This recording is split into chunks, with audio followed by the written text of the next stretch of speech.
అదే అడుగుతున్నాను. అది అతన్ని కూడా అడగచ్చు కదా.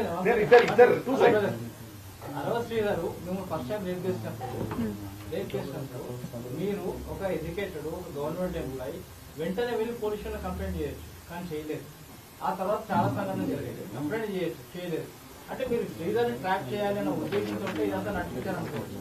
శ్రీధర్ని ట్రాప్ చేయాలంటే నాకు ఒక ప్రెగ్నెన్సీ చాలండి ట్రాప్ చేయడానికి. అతన్ని డబ్బులు అడగాలన్నా కూడా, అతన్ని ట్రాప్ చేయాలన్నా కూడా నాకు ఒక్క ప్రెగ్నెన్సీ చాలు. ఒక్క ప్రెగ్నెన్సీతో నేను ఇంత కథ చేయాలనుకోలేదండి. అతని ఫోర్స్.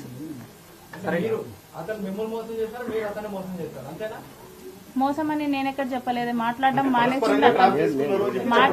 మానేసింది అతనండి. నేను మోసం చేయాలనుకుంటే నేను మాట్లాడడం మానేసేదాన్ని.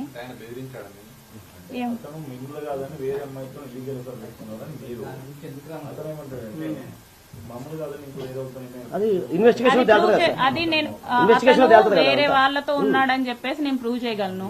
నేను వేరే వాళ్ళతో ఉన్నానని చెప్పేసి అతను ప్రూవ్ చేయగలడా? I'm asking. ఇప్పుడు ఏదైనా ఇన్వెస్టిగేషన్ దట్ ఈస్ ఇట్.